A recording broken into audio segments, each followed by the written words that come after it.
The only reason that new people can onboard easier when they're in person is because most companies don't know how to onboard people remotely. They have spent years and years doing onboarding in person. That's how companies are built. That's how they're trained. That's how all of their programs are set up.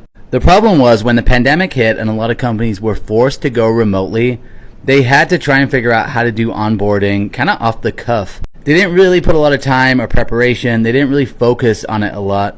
I think that's why instructional designers were so popular back in 2020, because they needed to create curriculum to actually onboard people. The problem is, though, they gave up on it quickly and said, well, it doesn't work. We can't onboard people effectively. When really the root cause was they just didn't really plan for it. It was sprung on them, and they haven't spent nearly enough time trying to perfect how to onboard people remotely. The difference is when you start a company and it's a remote first company, you start to build the company in a different way.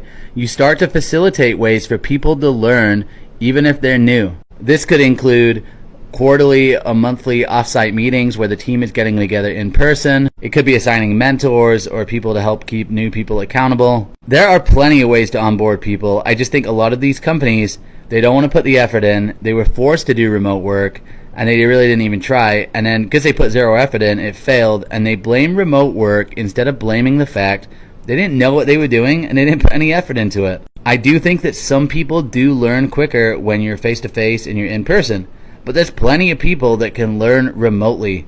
I know I'm somebody who started a job remotely a couple of years ago, and I picked it up just fine. If I had questions, I would just call my manager. I would just text them. It really wasn't a big deal. In fact, I found that when I was in person, that was when I was really distracted because I'm a people person. So I just talk to everybody and I don't get any work done.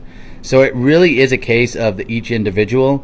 But companies not putting any effort into it and then saying it doesn't work, I don't buy that. I think they need to work harder, and I think they need to make it work and learn over time.